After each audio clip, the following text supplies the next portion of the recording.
Welcome into the Johnson City Small Business Podcast. We're all about connecting the folks of Johnson City to our small business owners here in town. So, my name is Ryan McKinney. I'm your host today, and thanks for listening. Today, I'd like to welcome to the show Edwin Williams, founder and CEO of Zen Hammer, Zenhammer. In case you didn't hear me, Zen Hammer here in Johnson City.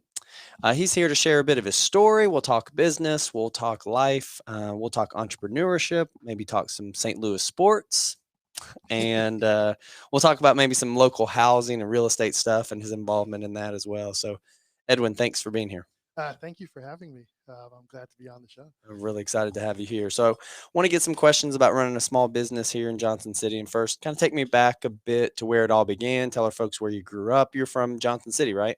Yeah, well, originally I was born in Washington, D.C., and then as my dad moved for work, Edmonton, Alberta, Peoria, Illinois, Johnson City, Tennessee, where I've now spent most of my life.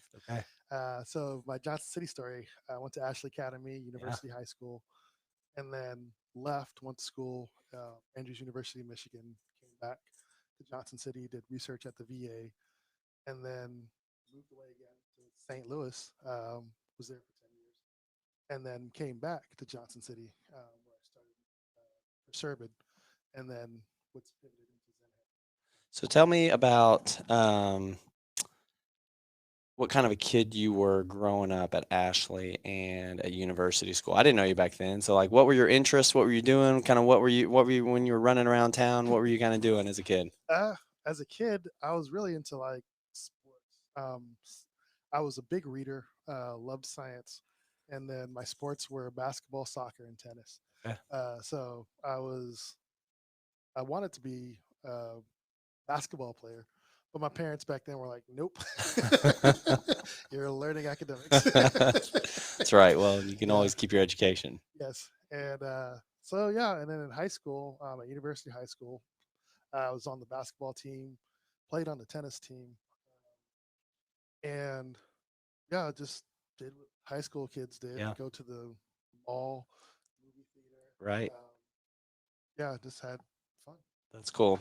And so going to Michigan, doing some work up there. You come back here. What took you to St. Louis? I was wanting to actually. I've always had the entrepreneur bug, Yeah. and I was working at the VA, and I kind of wanted to learn to design my own products. So I applied to University of Missouri St. Louis and got into the school for their engineering program and went there for the program. And while I was there, well, that's what got me there. And Okay. then while I was in St. Louis, that's when I met a bunch of entrepreneurs and tried to create my first business, which, when you don't know what you're doing, doesn't go very well. Well, yeah. So you start Get fit, tell folks what. Yeah, Get Fit Gadgets. yeah. Tell folks about that. Get fit It gadgets. was a company. We were making a modular ball that had vibration that you could change the frequency um, by a mobile app. Okay. And so you'd be able to attach that ball to a cable machine, weights, add vibration to it, set your workouts to change with the frequency. Um, and long story short, we just ran out of money Sure. um, and had to call it quits. Okay. I guess it was a good idea because there is a product just like it now on the market. Proof of concept. Yes, proof of concept, and they're making decent money. That's And I'm good. like, could have been me. That's right. So you're in St. Louis, kind of a sports guy, obviously growing up. What sports team in St. That's a great sports town. Yes. What were the games that you were going to? Did you follow one of the So one particular team? when you're in St. Louis, you have to be a baseball fan. Yeah, Like it doesn't matter. I that's was right. not a baseball fan until I went to St. Louis, Yeah, and then everybody, it's a holiday. Everybody literally stops what they're doing, either goes to the stadium or puts on the goes, red shirt. yes, or the blue one, Okay, yeah, and they either go to the stadium or go to a bar. Patios was out next to the stadium, or one of their local bars to watch the game. And my first year there, I'm sitting around and everyone's like, "What are you doing?" I'm like, "What do you mean?" It's yeah. like the Cardinals are playing. What are you doing? And so I was like, What am I supposed to be yeah. doing? And when they realized I had was not a baseball fan at that time, Right. and it was like the biggest horror to all my friends. So they're like, "You are coming to a Cardinals game." So Nice. I became a baseball fan, and St. Louis Cardinals was kind of still is my team. Yeah. Um, so that's how I got into baseball. That's cool. Yeah. That's cool. We just saw the Cardinals down in Atlanta get beat by my Braves 1-0 on that Acuna home Yes. run. So that was fun. But to your point, live baseball, great opportunity, Yes. great fun. You know, you you're in the game. The inning in between innings doesn't seem like a commercial break because there's always something going on. So, Yes. and I can Yeah. imagine just with the passion of St. Louis fans in that town, Yeah. Actually, I have a baseball World can. Series story. Speaking of Okay, the yeah, passion, uh, before I left, St. Louis had won the World Series. yeah, So it's the last game, Bush Stadium, and Cardinals win, and we're a whole bunch of us at patios and all the bars around St. Louis. And when the game was called, everybody starts cheering, and then it's like without speaking, everybody had the exact same idea to rush the stadium. So literally, everybody out of patios gets out, yeah. and the front entrance to Bush Stadium was about, I'd say, 50 yards from Okay. the patios. Yeah. And we start running towards, like, we're just flat out sprinting towards patios, and the police are standing there with their arms out trying to stop us. Then they look at each other and realize there's no way they're stopping several hundred Right. people running to them. So they just step aside, and everybody just floods right into Bush Run into the Stadium. stadium, Yeah. celebrate. That's really cool. That's a fun story. Um, so you start the Get Fit gadgets, Mhm. decide or run out of money, and it's like, okay, well, what's next? Um, I came home back to Johnson City. Okay. I was like, I have no money. I had an idea, and I figured, let me come back to Johnson City. I know a lot of people, Okay. and it would be easy for me to get my next idea up and running Okay. because I had a nice network here. Sure. So while I had been doing Get Fit Gadgets, I had been noticing a few things in residential construction, particularly remodeling. Hmm. And the big issue was, for instance, my mom, while she was here, while she's still here, had a uh, bathroom model that didn't go well. She hired somebody, they gutted the bathroom, and never came back to finish it. And then while I was in St. Louis, I had a bunch of friends who are in the construction industry, remodeling, um, and they would have bad clients. And so I came up with this idea where I'm like, well, if I could figure out how to manage a system to help both of them, that would be a really good idea. So I came up with Perserbid, which was a marketplace where homeowners would post their jobs on the website, contractors would see it, bid on it, and then we'd hold that money in escrow and do milestone payments as the job Nice. went out. And the idea on paper is good. Mhm. We did have a lot of technical issues. I back then didn't know how to code. Okay. Um, and ran into some problems with the initial programmer I hired. Um, but outside of the technical issues, the market itself was not conducive to that type of business. And the reason being was good contractors always have work. And so when someone would post a job on our site, they'd want that job done within the next month, Yeah. 2 months. Like fast. Yes. But all the contractors on my site, I made sure they were good, Yeah. and they were already booked up 6 months out. And I would get mass phone calls where Right. people were like, "Hey, what's wrong with the contractors on your site? They aren't doing. They aren't. Are they lazy?" Yeah. I'm like, "No, they're booked. If you can wait, Right. they can get to you." Well, my daughter has a wedding in 3 weeks, Gotcha. so it didn't. It wasn't for the current market, Sure. even still now. Um, that model, I don't think can work. Gotcha. So it came to an end. It was very depressing to say, "Hey, this is not working." Yeah. And we were actually about to call it quits from everything. And contractors we'd been working with were like, "Hold up, hold up, hold up." They're like, "Don't throw the baby out with the bathwater." Okay. Yeah. And they're like, "You've got something here." All right. It's like, just focus on the contractors. We don't need more customers, but here's the problem we actually do have. And what was that problem that they brought to you? They needed a better way to manage the clients they have, and their workflow. And so we sat down, we talked to some of my advisors, and they basically brought me a bunch of what is now my competition apps, and said, "Here's what we're using. Okay. Here's what we like about them. Yep. Here's what we don't like about them." And we've got this dream idea. This is what we would like to see built that no one has ever built. We will pay you if you build that. I was like, okay. So I took all that Okay. and worked backwards, because it's like you can't build that big thing without Right. like $30 million. Right. And so I was like, work backwards to what can we start with? And that's how Zenhammer was born. Okay. And so, That's yeah. great. That's a great story. What did you learn through, I'm not going to call it failed business, but like through business number one that, we run out of money. Business number two, we figure out, okay, the market's not there. Business number three, as an entrepreneur, I know we got a lot of folks that listen to this show that are also in the same space that you are. What did you learn about yourself during that process of, man, Oh, this didn't work, but I'm going to evolve into this next bit? oh man, it's rough. Because like every time you hit that point where it's like, oh, this isn't working, it's like you question yourself, where it's Yeah. like, hey, did I do something wrong? Did I do this? And each time it's been lack of knowledge. So with the first business, we didn't know how to fundraise properly. Okay. We had a good idea, we just couldn't raise the money to do that.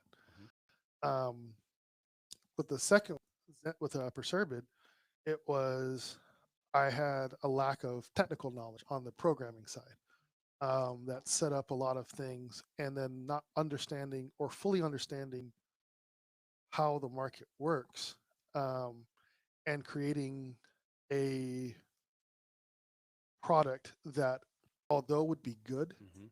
it just couldn't work at that time. Right. And so now with Zenhammer, hopefully I've got all those two Yeah. previous things out Right. the way. And now it's the thing that I'm learning more is the minutiae of the business, where like right now I'm doing a pro forma, Okay. to get all our revenue projections for the next 5 years. I know the numbers are incorrect, but the exercise itself helps you do a benchmark. Get some clarity. Yeah, doing the marketing plan, managing people. So those are all the things now that I'm learning, and this time actually I feel very confident that I have the knowledge and experience to Mhm. take the company forward, and that we don't have a situation with like we did with Yeah. Perserbid, where the market won't work. The Yeah. market will work for this, or like with Get Fit Gadgets, where we didn't know how to raise money. I do think that we will raise money. Right. So you did a good job explaining what Zenhammer is. As far as a contractor's concerned, what's the value proposition that you take to them and say, hey, this is why contractors work with Zenhammer? So the value proposition is we will help you organize your workflow and workflow scheduling and invoicing, so that when you create a job, you put in your labor, your equipment, materials, overhead costs, and then schedule that out. Mhm. It'll keep you organized, and then let you know when you're supposed to do the jobs. And then either during the job or at the end, send an invoice to the client, get paid, and have that all in one spot as a record. It's a great source of leverage Yeah. for a business who really, we're into businesses, right? We're running our business, but then Mhm. we're also trying to work on our business too. And so Yes. Yeah. it's kind of that working on the business of how do I run it in a fashion to where I can continue to be profitable. Yeah. Correct. We're gonna have a mic change right quick. So sorry about the ruffling. We're gonna throw Edwin on a new mic. Is this better? Yeah, I like that one too. Okay. Oh, perfect. That was good. Yeah. Thanks, Tave. So working with a lot of contractors and builders, you joined the Johnson City Area Home Builders Hmm. Association. You serve on the board. Talk about, tell our folks about what the Home Builders Association is for. Like what's the purpose? What do you guys do as far as So, advocacy? so we work with a lot of legislators at the state, local, and even national level to push legislation that will make contractors' lives easier. Um, there's, for instance, with city codes and adoption, we are always talking to the city planners about what code should be adopted, or hey, can you make an exception for this code because in this area Yeah. things are a little different than, let's say, in Memphis, Right. where the state will say, hey, especially in the state of Tennessee, you've got 3 different geological Yeah. areas, but the codes are written as if Tennessee is a monolithic state Right. environmentally. Yeah. Yeah. So we do a lot of that. If we see something coming down where we're like, okay, that's a little bit unreasonable from, let's say, another industry, we try to say, hey, either we stop it or make an exception. Right. And so we do a lot of advocacy for the construction industry, residential construction, Sure. in terms of trying to make everybody's lives easier building and to keep it safe. Um, for instance, we do have a couple instances where we have encountered people building homes unlicensed. So we're trying to make it so that for Tennessee residents to be safe, Yeah. they should, the only people allowed to build homes should be licensed, even if the person, yeah, there's a couple things that, yeah, so we try to not make one, keep people safe Mhm. for who are going to buy the homes, and then make life easier or keep it as easy as possible for the people building homes. Well, and I think people realize that how important the housing industry is to our economy. Yes. And so if we kind of keep the people that are working in that economy Yeah. productive and safe and allow them to do their work, it's hard enough to run a business, hard enough to be a contractor, Yeah. especially in today's times of scarcity of materials and pricing the way it is right now. In order to be able to help them do that, I think it's a great opportunity for you guys to do that with the Johnson City Area Home Builders Association. Yeah.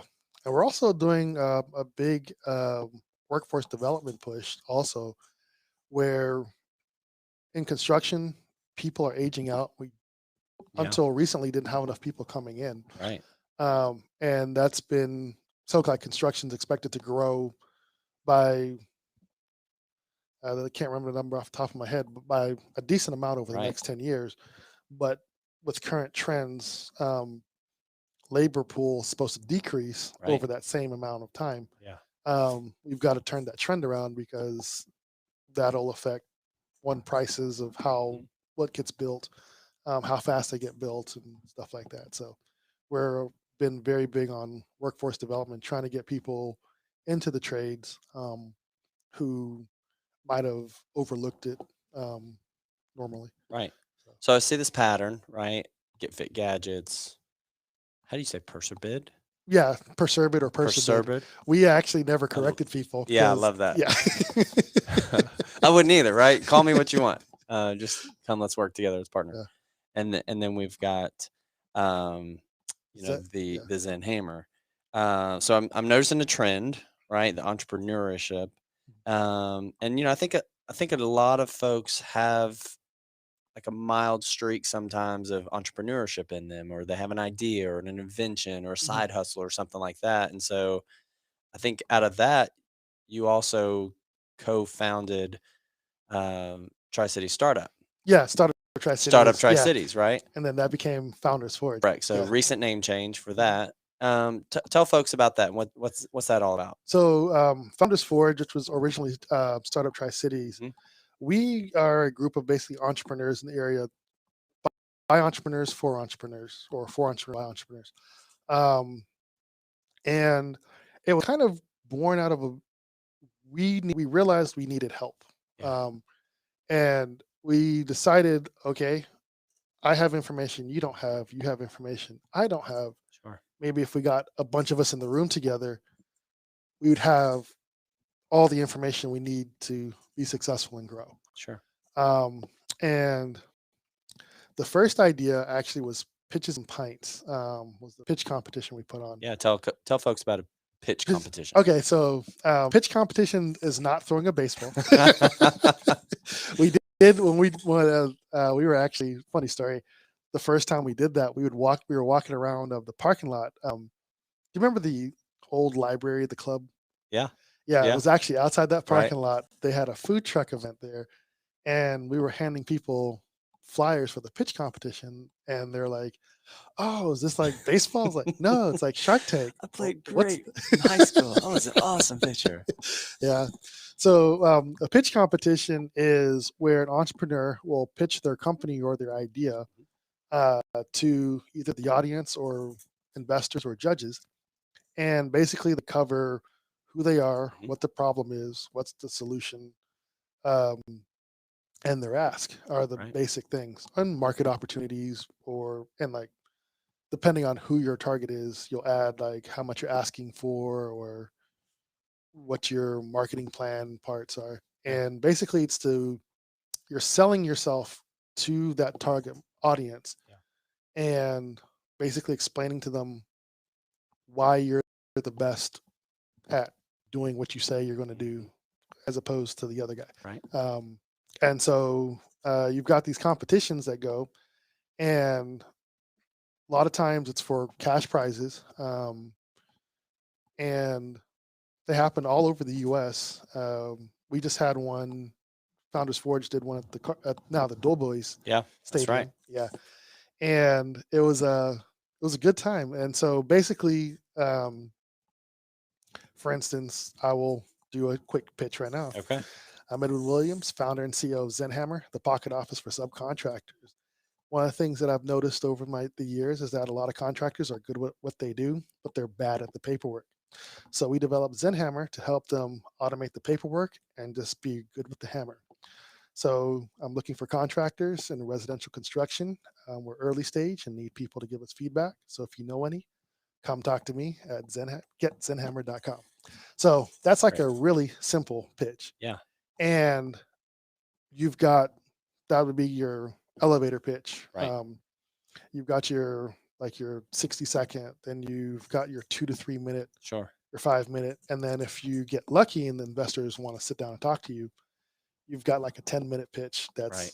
really in depth, Yeah. that goes into everything. So pitching is your life in entrepreneurship, especially in tech.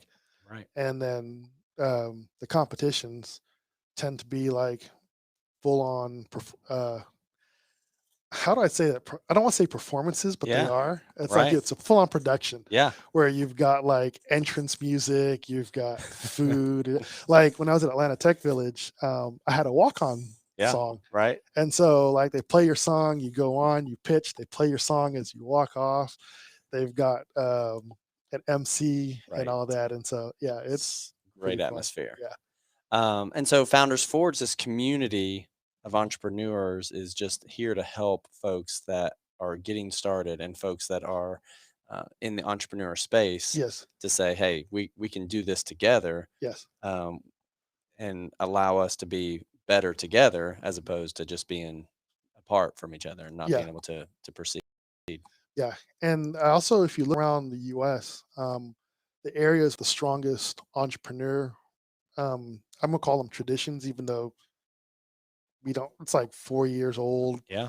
are the ones with like the strongest communities where entrepreneurs get together and sometimes vent, sometimes party, Yeah. sometimes help each other out. Like, yeah. And like I've even seen where two competitors will sit down and have conversations where it's like, hey, I'm having problems here. Have you Yeah. solved this? Right. And Well, and I think that comes from an abundance mindset, right? yes, yeah, I mean, we are much better together, working together and realizing that, yeah, even as competition, yeah, we're also in the same ball game and, each other making each other better. You yeah, look at that, we'll run faster together. I think yeah. that's great. Glad you guys are Yeah. doing that. So what's kind of trending in your world? Let's talk about Zenhammer first. What's kind of trending in the world of Zenhammer? So for us, I guess immediately with the product itself, we are in the process of, we're still early in, uh, call it an MVP, where our goal right now is to get the funding to polish the app, get all the features working correctly, and scale. In the bigger world of construction, lumber prices, Yeah. lumber prices and OSB. Lumber prices went up, OSB went up, steel, all the supplies. And now what's trending is lumber prices are on their way back down. That's what I hear. Yeah, they're not back to where they used to be, but Right. they're on the way down, which is a good sign. So that's what's the big thing trending in terms of construction. And the immediate Johnson City market is we don't have inventory.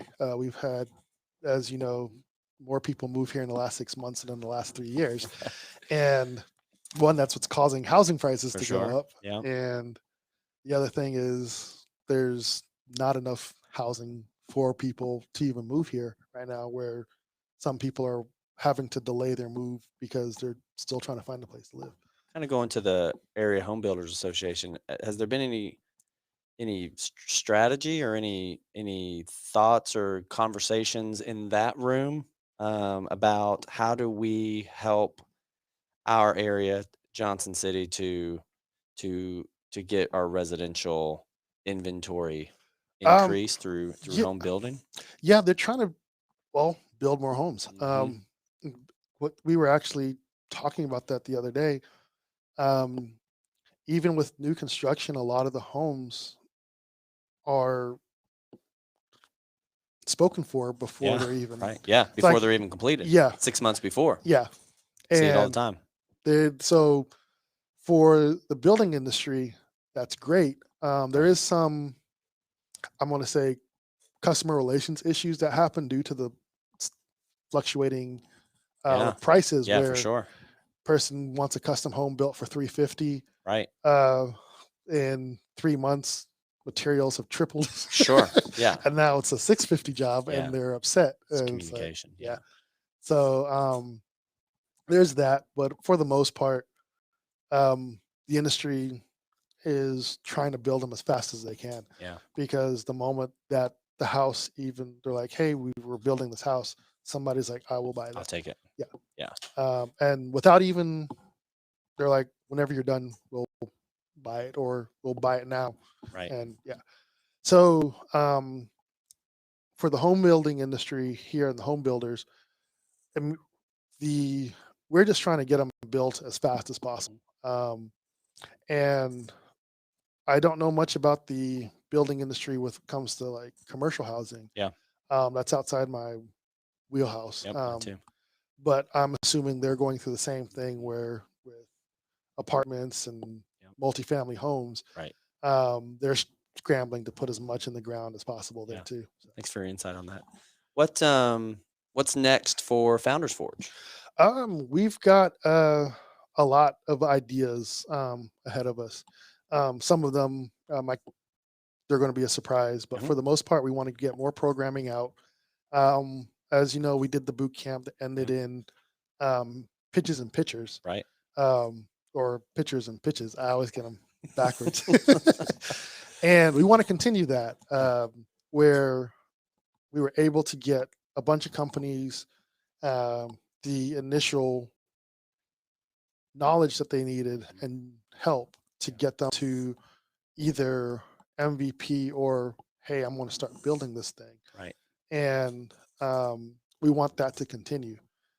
Um, so we've got the programming. We want to do a code academy.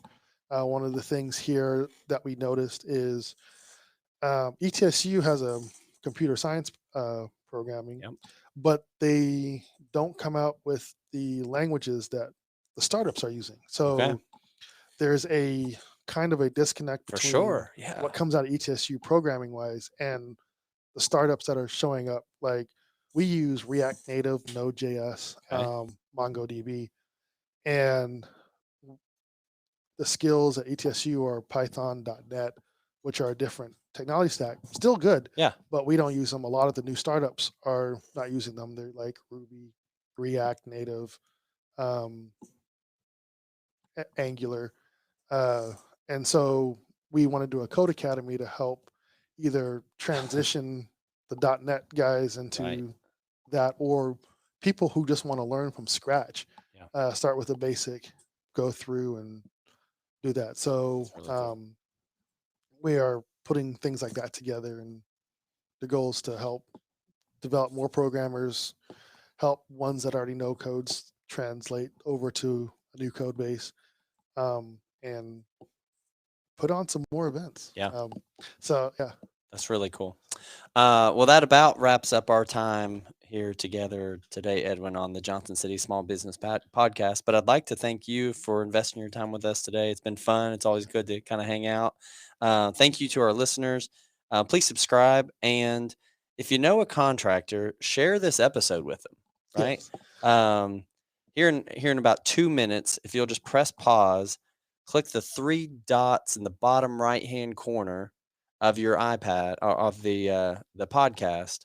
You're gonna click a little menu. You can press share, and then it'll just send you down to the text messages. You can text message it to a contractor that you know, and tell them you listen to this podcast, and who knows, maybe Zenhammer is an opportunity that they may want to talk to you about and have a conversation, see where it Yeah. goes, right? Um, and in that message, what would be like, hey, listen to this podcast. You might want to reach out to Edwin. What's the easiest thing they can remember to say? Call them at this number, email them at this. How do they get in touch with you? There's a couple ways. The first would be email me at edwin@getzenhammer.com. That's easy. So you can put that in that text message, Edwin at getzenhammer.com. Send that to your contractor friend and get that done. And so where else can they come find you? The Home Builders Association office. But if you go into the Johnson City Area Home Builders Association Mhm. and tell Lisa that you would like to talk to me, that's the other easy way, because I'm in that office. Oh, that's like Spark Plaza. I'm in there number one. Yeah. And number two, I'm in the Johnson City Area Home Builders office. So. Shout out to the Castillo family of Spark Plaza. Well, I appreciate you being here. Thanks to Market Street Media and Leighton Hart. And today, Teve is responsible for Romance in Your Ears. And Teve, I'm gonna get it right, Teve. Mushu Mayunda. It's Mushaya Munda. There you go. Typical Northeast Tennessee name. He's our summer intern here at Market Street Media, and wouldn't you know it, he's launching his podcast, Life in Between. And so, check out Life in Between when you finish this episode and share it with your friends as well. So, folks, thanks again for being here. Thanks again to Edwin Williams with Zenhammer for being here. This is the Johnson City Small Business Podcast. I'm your host, Ryan McKinney, and until next time, keep living your life by design.